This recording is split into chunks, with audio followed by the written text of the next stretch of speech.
Wow, this weekend would have been fantastic for that. It would have. Wow. You would have, could have, should have. That's no, right. it's just changing so quickly, Jason. Darn. Oh, all those shoulda, coulda, wouldas in the forecast. And it's all his fault. I know. I feel like all meteorologists across the state of Ohio are bad guys and gals for today because we had wonderful weather this weekend.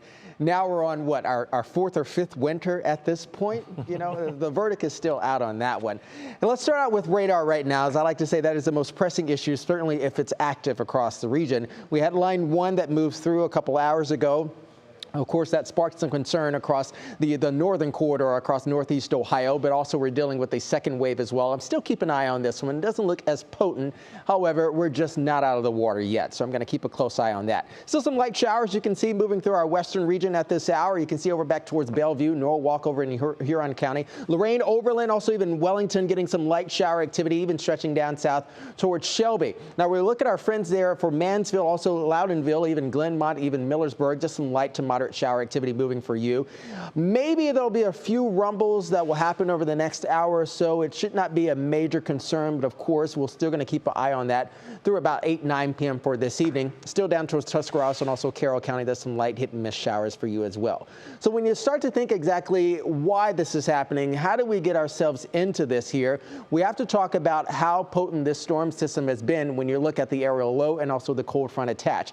Look at sort of like a steady pond out here. When you start to get some more heat moving on in, like a boiling pot of water, that's when you get instability happening. Then you rapidly cool that down. The atmosphere does not like that. And so this is why we have such a turbulent force of energy happening in our atmosphere, or at least happened in our atmosphere the past couple hours. What are the ingredients that are persistent or at least necessary for this to happen? Well, you need some shear. That's a varying degree of like wind speed and wind direction happened. We did have that earlier in eastern Lorain County. We don't have that happening right now, which is good news for us. But this has sort of been sort of the hot zone. Erie, Huron, Lorain, Cuyahoga stretching over towards even Ashtabula County. Ashtabula County was the last county that rolled off with a severe thunderstorm maybe about an hour or so ago. But our current temperatures at this point are running about 20-25 degrees colder than what they were perhaps maybe 3-4 hours ago.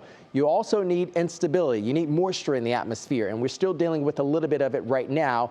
And of course, we had the heat earlier with 70s across the board. As far as future rainfall goes, we're still going to add a little bit more in the bucket for at least for this evening here. Maybe 2/10 of an inch, maybe up to about a ½ inch in some of the heaviest rain showers there.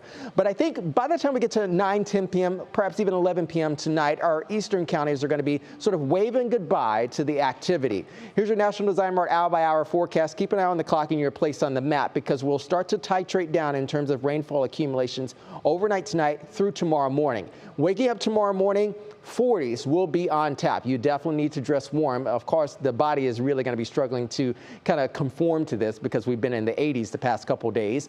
Through the afternoon, I think we'll have some hit and miss sun and clouds for our Tuesday, but overall, the key takeaway for our Tuesday, we're not getting out of the 50s, and for some, it's going to be a struggle to get out of the 40s. Of course, we got this big body of water up to the north, so we'll likely tap into some of the little lake effect snow showers.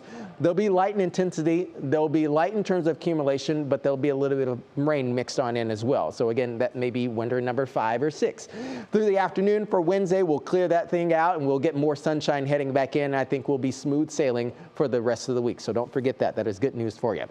Overnight tonight, 40 sticking around, perhaps even some 50s down towards the Carroll County region. Tomorrow, high temperatures staying in the 50s well down towards the south, 40s from some areas up to the north. High temperatures for the rest of the week. Notice this, we start to trend warmer, which is great news for us. Ridge of high pressure is coming right on back. We got that deep trough over us for the next couple days. By the end of the week, it seems like we're going to get a little bit of rain mixing on in. That's going to kind of wrap around us, which is great news for us. It's not until late Saturday heading into early Sunday that we start to get more rain showers moving on in. But for Thursday, Friday, Saturday, near average, guys, we like to see that. Russ and Laura? We do. All right. Thank you so much, Jason.